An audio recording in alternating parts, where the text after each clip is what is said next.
ഇതിലും ചെറുതുണ്ടെങ്കിൽ അത്. നമ്മുടെ വീട്ടില് എന്താ പറയാ, എടാ ഉമ്മ എനിക്കുള്ളതാണ്, ഉമ്മ എനിക്കുള്ളതാണ്, നിന്റെ ഉമ്മ അല്ല. വാപ്പ എന്റേതാണ്, നിന്റെ വാപ്പ അല്ല എന്ന് പറഞ്ഞിട്ട് മക്കൾ അങ്ങോട്ടും ഇങ്ങോട്ടും എന്താ ചെയ്യാ, വഴക്കുണ്ടാക്കും. എന്റെ ഉമ്മയാണ്, നിന്റെ ഉമ്മയല്ല. എന്റെ വാപ്പയാണ്, നിന്റെ വാപ്പയല്ല. ഈ മക്കള് വളർന്ന് വലുതായി കല്യാണം കഴിച്ച് അവർക്ക് മക്കളായി അവർ വലിയ നിലയിലെത്തുമ്പോൾ പിന്നെ പറയുന്നത് എന്താണെന്നറിയോ, എന്റേത് മാത്രമല്ലല്ലോ, നിന്റെ കൂടെ വാപ്പാനല്ലോ, അതുകൊണ്ട് നീ കൊണ്ടുപോയിക്കോ, പോയിക്കോ. എന്റെ മാത്രമല്ലല്ലോ, നിന്റെയും കൂടെ ഉമ്മയല്ലേ, അതുകൊണ്ട് നീ 2 ദിവസം നിന്റെ വീട്ടിൽ നിർത്തിക്കോ.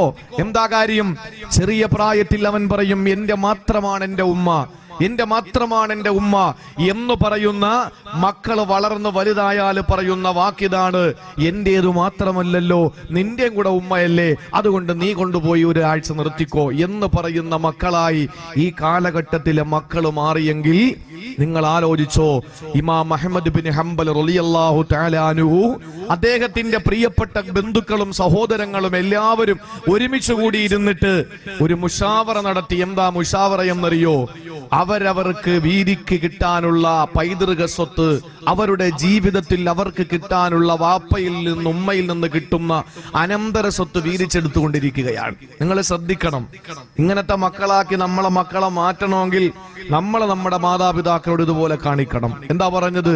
ഇമാം അഹ്മദ് ബിൻ ഹംബൽ തന്റെ സഹോദരങ്ങളോടൊപ്പം വീട്ടിനകത്തിരിക്കുമ്പോൾ ആ സമയത്താണ് എല്ലാവരും വന്നിട്ട് പരസ്പരം പറയുന്നു, എനിക്ക് അവിടത്തെ ഒരു 2 ഏക്കർ വേണം, അവിടത്തെ ഈത്തപ്പന തോട്ടം എനിക്കു മതി, അവിടത്തേത് എനിക്കു മതി, ഇവിടത്തേത് എനിക്കു മതി എന്ന് പറഞ്ഞ് എല്ലാവരും ഇങ്ങനെ അവരവർക്ക് ഇഷ്ടപ്പെട്ട കാര്യങ്ങൾ ഓഹരി ചെയ്തെടുക്കാൻ വേണ്ടിയിട്ട് തറവാട് വീട്ടിൽ വന്നപ്പോൾ ഇമാം അഹ്മദ് ബിൻ ഹംബൽ റളിയല്ലാഹു തആല അൻഹു അവസാനം വരെ മിണ്ടാതിരുന്നിട്ട് അവസാനം പറഞ്ഞു, നിങ്ങൾ അതൊക്കെ എടുത്തോളീൻ, എനിക്കൊരൊറ്റ കാര്യം മതി, അത് നിങ്ങൾ എനിക്ക് തരണം. നിങ്ങൾ ആ ഈത്തപ്പുര തോട്ടം എടുത്തോ, എനിക്ക് പ്രശ്നമല്ല. അവിടത്തെ പുരയിടം നിങ്ങളെടുത്തോ, പ്രശ്നമല്ല. അവിടത്തെ സ്ഥാപനം നിങ്ങളെടുത്തോ, പ്രശ്നമല്ല. ഇമാം അഹ്മദ് ബിൻ ഹംബൽ പറഞ്ഞു, എനിക്ക് ഒന്നു മാത്രം മതി, അത് നിങ്ങൾ എനിക്ക് മാത്രം വിട്ടു തരണം. അതെന്താണ്? അതെന്റെ ഉമ്മയാണ്, അതെന്റെ ഉമ്മയാണ്. ആ ഉമ്മയെ എനിക്ക് മാത്രം നിങ്ങൾ വിട്ടുതരണമെന്ന് പറഞ്ഞുകൊണ്ട് ഇമാം അഹ്മദ് ബിൻ ഹംബൽ റളിയല്ലാഹു തആല അൻഹു സംസാരിച്ചുവെങ്കിൽ ആ പാത പിൻപറ്റുന്നവരല്ലേ നമ്മൾ, ആ പാത പിൻപറ്റേണ്ടവരല്ലേ നമ്മൾ. അതുകൊണ്ട് നമുക്ക് ഉമ്മയെ പറ്റി മനസ്സിലാക്കാം. അള്ളാഹു മനസ്സിലാക്കാനുള്ള തൗഫീക്ക് തരട്ടെ. എന്റെ പ്രിയപ്പെട്ട സഹോദരങ്ങളെ, എല്ലാവർക്കും അറിയുന്ന ഒരു ഹദീസാണ് ഞാൻ ആദ്യം പറയുന്നത്. അതിനുശേഷം ഇൻഷാ അല്ലാഹ് നമുക്ക് നമ്മുടെ ജീവിതത്തിൽ നാം നഷ്ടപ്പെടുത്തി കളഞ്ഞ ചില കാര്യങ്ങളെ പറ്റിയിട്ട് നമുക്ക് വിശദീകരിക്കാം. അള്ളാഹുവിന്റെ പ്രിയപ്പെട്ട പ്രവാചകന്റെ സവിധത്തിലേക്ക് ഒരു സഹാബി കടന്നു വരികയാണ്. എല്ലാവരും ഉമ്മയാണ്, സ്നേഹത്തണലായ ഉമ്മയാണ് വിഷയമെന്ന് അറിയുമ്പോൾ തന്നെ ചിന്തിക്കുന്ന കാര്യമാണ്. ഇന്ന് ഉസ്താദ് ഇത് പറയാതിരിക്കില്ല. കാര്യം എന്താണ്? ഉമ്മയെന്ന് പറയുമ്പോൾ ഈ ഹദീസ് മറന്നുകൊണ്ട് നമുക്ക് ഉമ്മയെ പറ്റി പറഞ്ഞു പൂർത്തീകരിക്കാൻ കഴിയില്ല. മാതാവിന്റെ മഹത്വം പറയുമ്പോൾ ഈ ഹദീസ് നമുക്ക് മാറ്റിവെച്ചിട്ടൊരു സംസാരം നമുക്കില്ല. പ്രിയപ്പെട്ട മാതാവിന്റെ മഹത്വം അറിയണോ? അല്ലാഹുവിന്റെ റസൂലിന്റെ മുന്നിൽ ഒരു സഹാബി കടന്നു വരികയാ. എന്നിട്ട് നബിയോട് ചോദിക്കുന്നു, യാ റസൂലല്ലാഹ്, പുന്നാര നബിയേ, എനിക്ക് ആരോടാണ് ബാധ്യതയുള്ളത്? ഏറ്റവും വലിയ ബാധ്യത എനിക്ക് ആരോടാണെന്ന് പറഞ്ഞു തരുമോ എന്ന് ചോദിക്കുമ്പോൾ അല്ലാഹുവിന്റെ റസൂൽ പറയുകയാണ്, നിന്റെ ഉമ്മയോടാണ്, നിന്റെ ഉമ്മയോടാണ്, നിന്റെ മാതാവിനോടാണ്. നബി തങ്ങളോട് വീണ്ടും ചോദിക്കുകയാണ്, പിന്നെ ആരോടാ നബിയേ? എന്റെ മാതാവിനോടുള്ള കടപ്പാട് കഴിഞ്ഞാൽ, എന്റെ മാതാവിനോടുള്ള ബാധ്യത കഴിഞ്ഞാൽ, എന്റെ മാതാവിനോടുള്ള സ്നേഹം കഴിഞ്ഞാൽ പിന്നെ ആരോടാണ് എനിക്ക് സ്നേഹമുള്ളത്? ആരോടാണ് എനിക്ക് കടമയുള്ളത്, കടപ്പാടുള്ളത്? ആ സമയത്തും റസൂലുള്ള വീണ്ടും പറയുന്നു, ഉമ്മുക, നിന്റെ ഉമ്മയോടാ. വീണ്ടും ചോദിച്ചു, നബിയേ, 2 ഭാഗവും പൂർത്തിയായല്ലോ, ഇനി ചോദിക്കട്ടെ, പിന്നെ ആരോടാ? പിന്നെ ആരോടാണ് എനിക്ക് കടമയുള്ളത്, കടപ്പാടുള്ളത്, ബാധ്യതയുള്ളത്? ആ സമയത്ത് റസൂലുള്ളാഹി മൂന്നാമതും പറഞ്ഞതെന്തെന്നറിയോ? നിന്റെ ഉമ്മയോടാണ്, നിന്റെ ഉമ്മയോടാ. ആ സമയത്ത് റസൂലുള്ളാഹിയോട് സഹാബി വീണ്ടും ചോദിക്കുകയാണ്, പിന്നെ പിന്നെ ആരോടാണ് നബിയെ? പിന്നെ ആരോടാണ്? നാലാമത് റസൂലുള്ള പറഞ്ഞതെന്തെന്നറിയോ? അബൂക, നിന്റെ വാപ്പയോടാ, നിന്റെ വാപ്പയോടാ. ആദ്യത്തെ 3 സ്ഥാനങ്ങളും കരകരമാക്കിയതാരാണ്? പ്രിയപ്പെട്ടവരെ, ഞാനും നിങ്ങളും ചവിട്ടി പുറത്താക്കിയ വൃദ്ധസദനത്തിൽ കൊണ്ടുവന്ന്, ആതുരാലയത്തിൽ കൊണ്ടുവന്ന് ഞാനും നിങ്ങളും അക്കാമഡേഷൻ കൊടുത്ത് ഞാനും നിങ്ങളും കൈ കഴുകി കളഞ്ഞ ഉമ്മയുണ്ടല്ലോ, ആ പ്രിയപ്പെട്ട മാതാവിനോട് 3 വട്ടം റസൂലുള്ള പറഞ്ഞു, 3 വട്ടം നിങ്ങളുടെ കടപ്പാട്, 3 വട്ടം നിങ്ങളുടെ കടമകള്, 3 വട്ടം നിങ്ങളുടെ ബാധ്യതകള്, 3 വട്ടം നിങ്ങളെ ബഹുമാനം, 3 വട്ടം നിങ്ങളെ സ്നേഹത്തണല് നിങ്ങളുടെ പ്രിയപ്പെട്ട ഉമ്മയാണെന്ന് പറഞ്ഞു കൊടുത്തിട്ട് 4ാം പ്രാവശ്യമാണ് പ്രിയപ്പെട്ടവരെ വാപ്പയെന്ന് റസൂലുള്ള പറഞ്ഞതെങ്കിൽ നിങ്ങൾക്കറിയണോ എന്താണ് ഈ ഹദീസിന്റെ ആശയം? എന്താ ഈ ഹദീസിന്റെ അർത്ഥം? എന്താ? 400 രൂപ കൊണ്ട് ജോലി ചെയ്തിട്ട് കൊണ്ടുവരുന്ന ചെറുപ്പക്കാരാ, അതിലും 300 രൂപ നിന്റെ ഉമ്മയ്ക്ക് കൊടുത്തിട്ട് 100 രൂപ വാപ്പയ്ക്ക് കൊടുക്കണമെന്നല്ല. അങ്ങനെ ഒരു ചിന്തയല്ല, അങ്ങനെ ഒരു അർത്ഥമല്ല റസൂൽ ഉദ്ദേശിച്ചത്. എന്താ റസൂലുള്ള ഉദ്ദേശിച്ചതെന്നറിയുമോ? നീ കച്ചവടം ചെയ്ത് ബിസിനസ് നടത്തിയിട്ട് നീ 500 രൂപ വീട്ടിൽ കൊണ്ടുവന്നാൽ അതിലും 300 രൂപ നിന്റെ മാതാവിന്റെ കൈവെള്ളയിൽ വെച്ച് കൊടുത്തിട്ട് 100 രൂപ മാത്രമാണ് നിനക്ക് അവകാശം നിന്റെ വാപ്പയ്ക്ക് കൊടുക്കാനുള്ളതെന്നല്ല റസൂല് പറഞ്ഞത്. പിന്നെയോ 3 വട്ടം നിന്റെ ഉമ്മയോടാണ് നിനക്ക് കടപ്പാടുകളെന്ന് പറഞ്ഞ റസൂലുള്ളാഹി എന്താണ് ആ ഹദീസിലൂടെ ഉദ്ദേശിച്ചതെന്നറിയോ? പ്രിയപ്പെട്ടവരെ, വാപ്പായും ഉമ്മായും എല്ലാ ത്യാഗങ്ങളിലും ഒരുപോലെയാണ്, എല്ലാ ത്യാഗങ്ങളിലും ഒരുപോലെയാണ്. പൊന്നുമക്കൾക്കൊരു രോഗം വരുമ്പോ, പ്രിയപ്പെട്ട സന്താനങ്ങൾക്കൊരു സങ്കടം വരുമ്പോ, അവർക്ക് ഏതെങ്കിലും ഒരു വിഷമം വരുമ്പോ വാപ്പയും ഉമ്മയും ഉണർന്നിരുന്നു കൊണ്ട് ഒരുപോലെ പൊട്ടിക്കരയുമല്ലോ. എല്ലാറ്റിലും എല്ലാ ത്യാഗങ്ങളിലും വാപ്പായും ഉമ്മായും ഒരുപോലെയാണ്. സഹോദരങ്ങളെ, നിങ്ങൾ ചിന്തിക്കുമല്ലോ ഉസ്താദേ, വാപ്പമാരല്ലേ പൊന്നുമക്കൾക്ക് അധ്വാനിച്ചുകൊണ്ട് കാശ് കൊടുത്ത്, അധ്വാനിച്ചുകൊണ്ട് അരമുണ്ട് ഇറുക്കി കൊടുത്തുകൊണ്ട് കഷ്ടപ്പെട്ടുകൊണ്ട് പൊന്നുമക്കളെ പോറ്റുന്നത് വാപ്പയല്ലേ? ആര് പറഞ്ഞു സഹോദരങ്ങളെ വാപ്പയില്ലാത്ത മക്കളെ പോറ്റുന്നതാരാ? വാപ്പയില്ലാത്ത മക്കളെ പോറ്റുന്നതാരാ? നിങ്ങൾക്കറിയോ? റസൂലുള്ളാഹിന്റെ പ്രിയപ്പെട്ട മണവാട്ടിയായ ലോകത്തുള്ള മുഴുവൻ വിശ്വാസികളുടെയും മാതാവായ സയ്യിദത്തുനാ ബീബി ആയിഷ റളിയല്ലാഹു അൻഹയുടെ മുന്നിൽ വന്ന് ആരോ കതകിനെ മുട്ടുകയാ. ഈത്തപ്പന തടി കൊണ്ട് നിർമ്മിക്കപ്പെട്ട, ഈത്തപ്പന ഓലകൾ കൊണ്ട് ചാരി വെച്ച അല്ലാഹുവിന്റെ റസൂലിന്റെ കൊട്ടാരമുണ്ടല്ലോ, ചെറിയ കൊട്ടാരമുണ്ടല്ലോ, ആ കൊട്ടാരത്തിന്റെ വാതിൽക്കൽ വന്നാരോ മുട്ടുകയാണ്. ആയിഷ ബീവി കതക് തുറന്ന് നോക്കുമ്പോ തന്റെ മുന്നിൽ ആരാ നിൽക്കുന്നതെന്നറിയോ?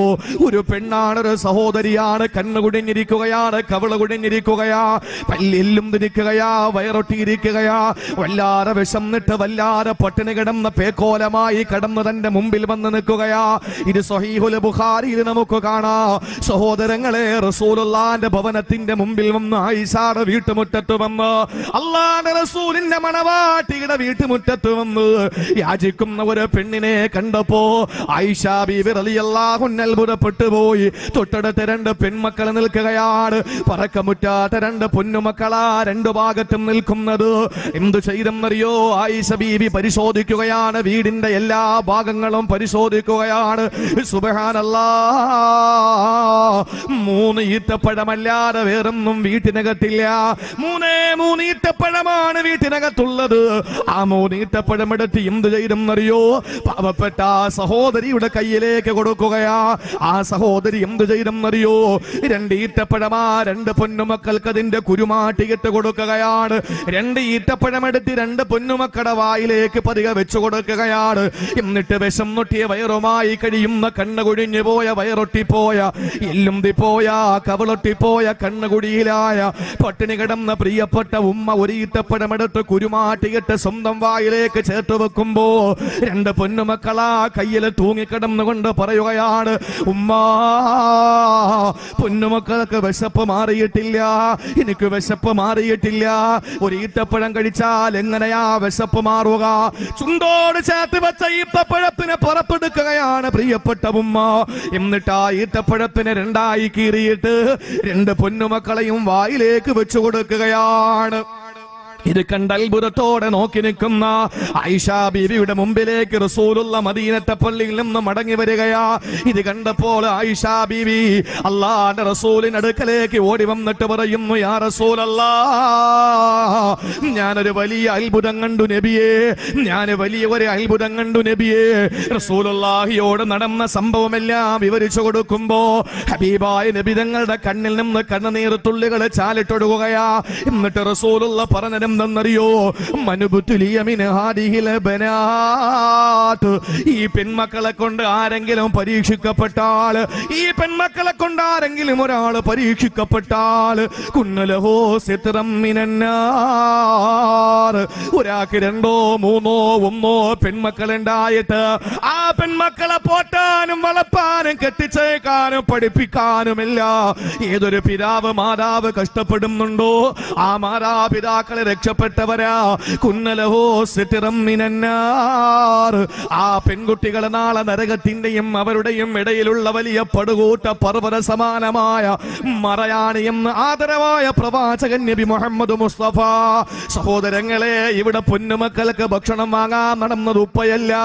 അതുകൊണ്ട് ഞങ്ങളാണ് ഉസ്താദേ അധ്വാനിക്കുന്നത്, ഞങ്ങളാണ് പിക്കാസ് പിടിക്കുന്നത്, ഞങ്ങളാണ് കുന്താലി എടുക്കുന്നത്, ഞങ്ങളാണ് മൺവെട്ടിയെടുത്ത് മൺകോരിയെടുത്ത് പാടത്ത് പണിയെടുത്തിട്ട് പൊന്നുമക്കളെ പള്ളിയിലേക്ക് ഭക്ഷണം കൊടുക്കുന്നത്. അല്ല സഹോദരങ്ങളെ, നിങ്ങളില്ലെങ്കിൽ പോലും നിങ്ങളുടെ പൊന്നുമക്കളെ ഒരു അല്ലലില്ലാതെ അലട്ടലില്ലാതെ പൊന്നുമക്കളെ വളർത്തുന്ന പെറ്റുമ്മയാണ്. ആ പെണ്ണുമ്മയാണ് വളർത്തിയെടുക്കുന്നതെങ്കിൽ പ്രിയപ്പെട്ട സഹോദരങ്ങളെ, ത്യാഗത്തിന്റെ വിഷയത്തിൽ ഉമ്മായും ഉപ്പായും ഒരുപോലെ തന്നെയാ. പക്ഷെ എന്തുകൊണ്ടാണ് റസൂലുള്ള പറഞ്ഞതെന്താണ്? നിന്റെ ഉമ്മയോട് ഉമ്മയോട് ഉമ്മയോട് 3 വട്ടം നിനക്ക് കടമ നിന്റെ ഉമ്മയോടാണ്. അതിലും 4ാമത്തെ വട്ടമാണ് പൊന്നുമോനെ നിന്റെ വാപ്പയോട് കടമയുള്ളത് എന്ന് പറഞ്ഞതൊരിക്കലും റസൂലുള്ളാഹി പറഞ്ഞത് 300 രൂപ ഉമ്മക്ക് കൊടുക്കുമ്പോൾ 100 രൂപ വാപ്പയ്ക്ക് കൊടുത്താ മതിയെന്നല്ല. 1000 രൂപ വാപ്പയ്ക്ക് കൊടുക്കുമ്പോ 3000 രൂപ ഉമ്മക്ക് കൊടുക്കണമെന്നല്ല. പിന്നെ എന്താ? വാപ്പാക്ക് കഴിയാത്ത ഇല്ല. ശാസ്ത്രം എത്ര കുതിച്ചുയർന്നാലും ശാസ്ത്രം എത്ര പുരോഗമിച്ചാലും ഒരു വാപ്പാക്കും കഴിയാത്ത 3 സംഗതികൾ ഉമ്മായിൽ നിന്ന് മാത്രമാണ് ലോകത്ത് സംഭവിക്കുക.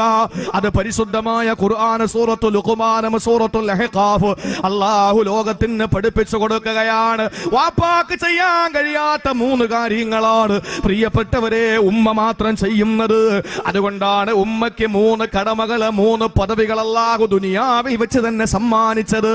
വാപ്പാക്ക് ചെയ്യാൻ കഴിയാത്ത 3 കാര്യങ്ങൾ ഉമ്മയ്ക്ക് മാത്രമേ കഴിയൂ.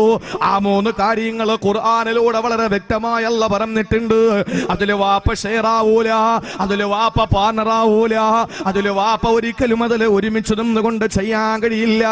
അത് ഉമ്മയ്ക്ക് മാത്രം സ്വന്തമാണ്, അത് ഉമ്മയ്ക്ക് മാത്രം സ്വാർത്ഥതയുള്ളതാണ്, അത് ഉമ്മാക്ക് മാത്രം പറഞ്ഞിട്ടുള്ളതാണ്, അത് ഉമ്മയ്ക്ക് മാത്രമേ ചെയ്യാൻ കഴിയൂ.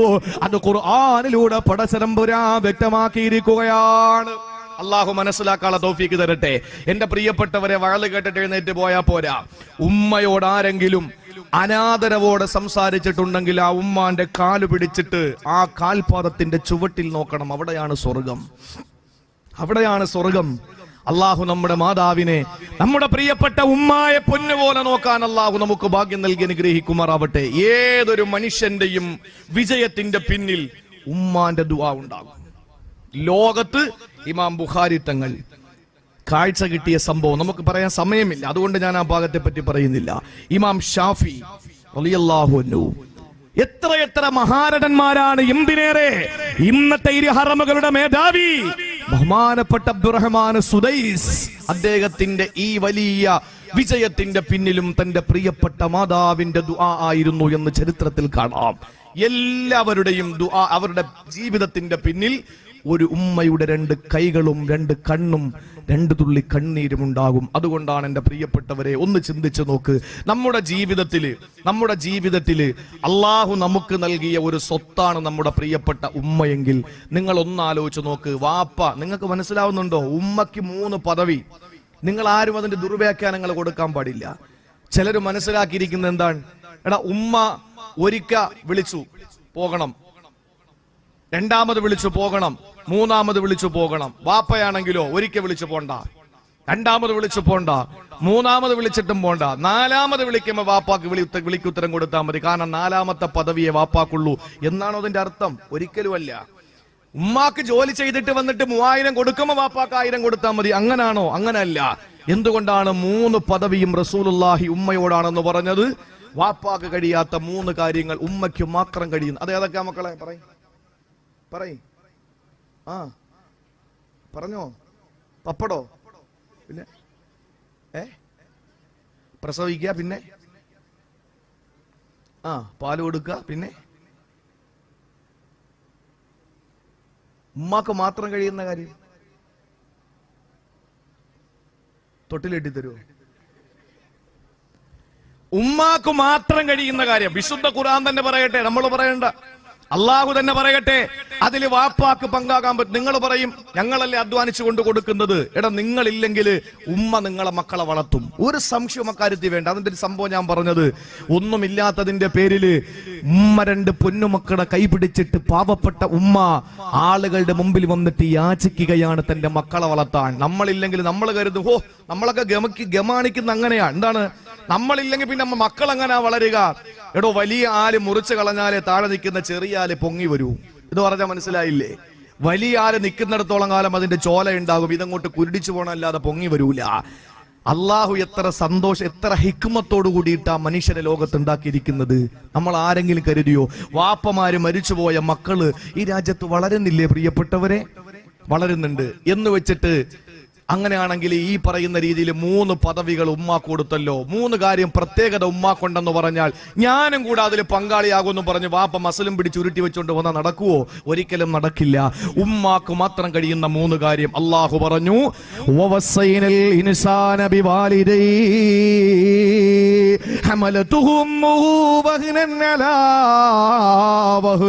സൂറത്തുൽ ലുഖ്മാനിലൂടെ പടച്ചതമ്പുരാൻ പറയുകയാ,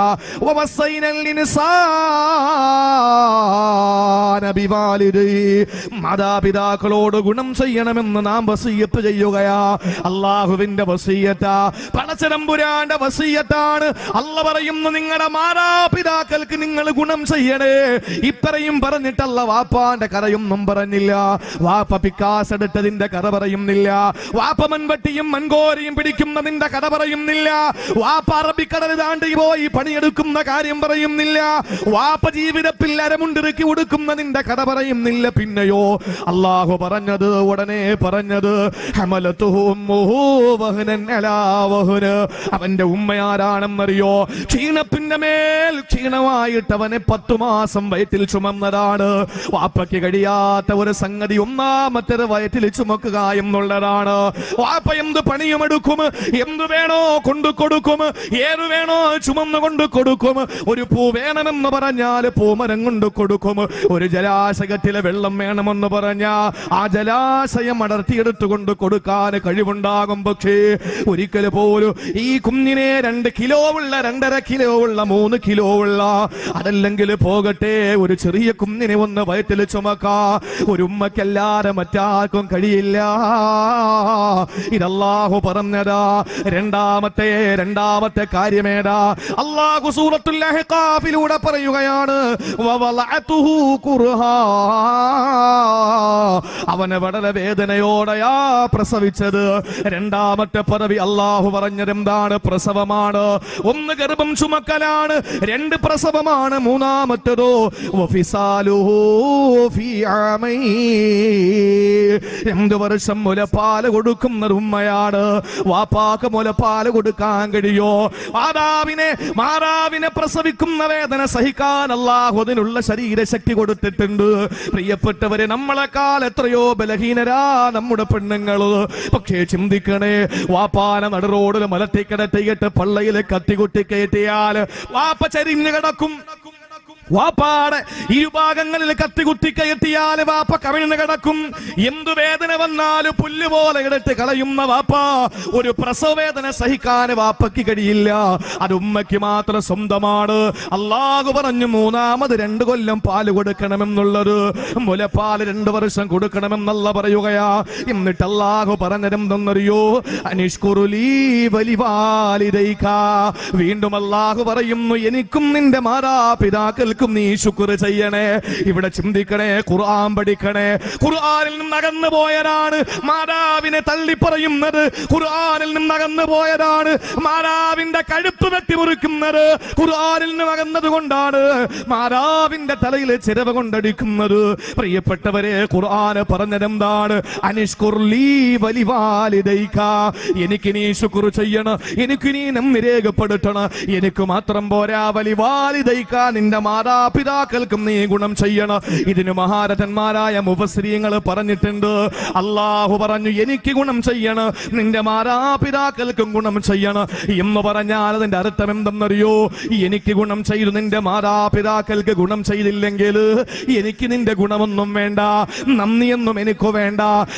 നിനക്ക് നിന്നെ സൃഷ്ടിച്ചതുപോലെ ഈ ലോകത്ത് നീ കടന്നു വരുന്നതിന് കാരണക്കാരൻ നിന്റെ മാതാപിതാക്കളാ. അതുകൊണ്ട് അവർക്ക് ഗുണം ചെയ്യണം, എനിക്കും നീ ഗുണം ചെയ്യണം. അള്ളാഹ്ക്ക് ഗുണം ചെയ്യാതെ മാതാപിതാക്കൾക്ക് ഗുണം ചെയ്തിട്ട് കാര്യമില്ല. മാതാപിതാക്കൾക്ക് ഗുണം ചെയ്യാതെ അള്ളാഹിന് ഗുണം ചെയ്തിട്ടും കാര്യമില്ല, നന്ദി രേഖപ്പെടുത്തിയിട്ട് കാര്യമില്ലെന്നാണ് പ്രിയപ്പെട്ടവര്. അതുകൊണ്ട് അല്ലാഹു തആല ഖുർആനിലൂടെ 2 ആയത്തുകളിലൂടെ 3 ആയത്തുകളിലൂടെ 2 അധ്യായങ്ങളിലൂടെ അല്ലാഹു ഉമ്മക്കുള്ള മഹത്വത്തിന്റെ അളവ് പറഞ്ഞു. അത് 3 കാര്യമാണ്. ഗർഭം ചുമന്നത് 10 മാസം തള്ളയാ, പ്രസവിച്ച വേദന തിന്നതും അവൾ തന്നെയാ, പാലും കൊടുത്തു വളർത്തലും അവളാണ്. ഇവ 3 കാര്യം ബാപ്പയിൽ ഒഴിവാണ്. അപ്പാക്ക് പറ്റോ? 1 വയസ്സ് വരെ ഞാൻ കൊടുത്തില്ലേ, അതുകൊണ്ട് ഇക്കാ നിങ്ങൾ 1 വയസ്സ് കുടിക്കും പാലെന്ന് പറഞ്ഞാൽ കവർ പാല് വാങ്ങിച്ചുകൊണ്ട് കൊടുക്കാനേ പറ്റൂ. മുലപ്പാല് കൊടുക്കാൻ ഉമ്മയ്ക്ക് മാത്രമേ കഴിയൂ, അത് വാപ്പാക്ക് കഴിയൂല.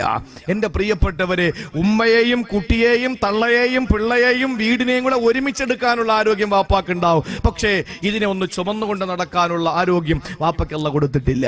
എന്റെ പ്രിയപ്പെട്ടവരെ, അതുകൊണ്ട് തന്നെ ഗർഭധാരണവും പ്രസവവും അതുപോലെ തന്നെ മുലപ്പാല് കൊടുക്കുന്നതും, ഈ 3 കാര്യങ്ങൾ ഉമ്മയ്ക്ക് മാത്രം പ്രത്യേകതയുണ്ട്. അതൊരിക്കലും വാപ്പാക്ക് കടയിക്കടത്താൻ ഒരിക്കലും സാധ്യമല്ല.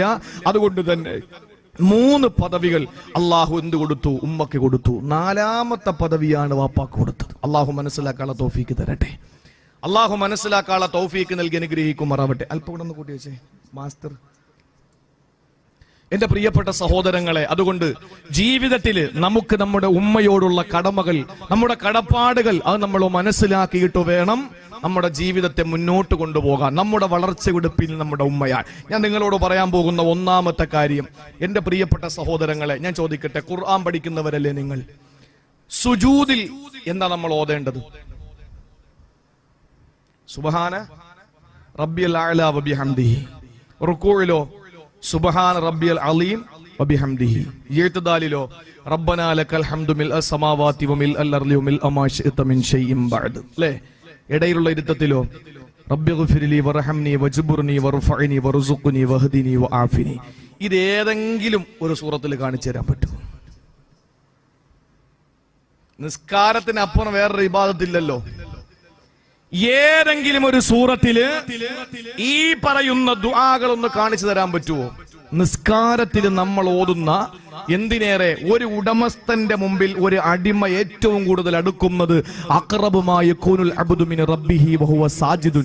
സുജൂദിൽ കിടക്കുമ്പോഴാണ് ഒരു അടിമ ഉടമസ്ഥനായ റബ്ബിന്റെ അടുക്കൽ ഏറ്റവും കൂടുതൽ കടപ്പെടുന്നത് എന്ന് ആദരവായ പ്രവാചകൻ നബി മുഹമ്മദ് മുസ്തഫ നടന്നു പോകുന്ന നിലത്ത് അന്തസ്സിന്റെയും ഇസ്സത്തിന്റെയും അടയാളമായ തല കൊണ്ട് കുനിച്ചു വെച്ച് പൃഷ്ഠഭാഗമാകുന്ന നമ്മളൊക്കെ വൃത്തികെട്ട അവയവമായി കണ്ടിട്ടുള്ളതിനെ തലയേക്കാൾ ഉയർത്തി വെക്കുന്ന സുജൂദ്.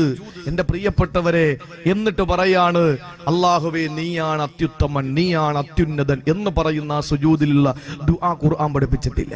അതൊക്കെ ഹദീസിലാണ്. പക്ഷേ ഉമ്മാക്ക് വേണ്ടി ദുആ ചെയ്യണം എങ്ങനെയാന്ന് ഖുർആൻ പറഞ്ഞു. ഉമ്മാക്ക് എങ്ങനെ ദുആ ഇറക്കണമെന്നുള്ളത് ഖുർആനിലൂടെ പറഞ്ഞു. എന്റെ പ്രിയപ്പെട്ട സഹോദരങ്ങളെ, ഒന്ന് ചിന്തിച്ചു നോക്ക്. അല്ലാഹു മനസ്സിലാക്കാനുള്ള തൗഫീക്ക് തരട്ടെ.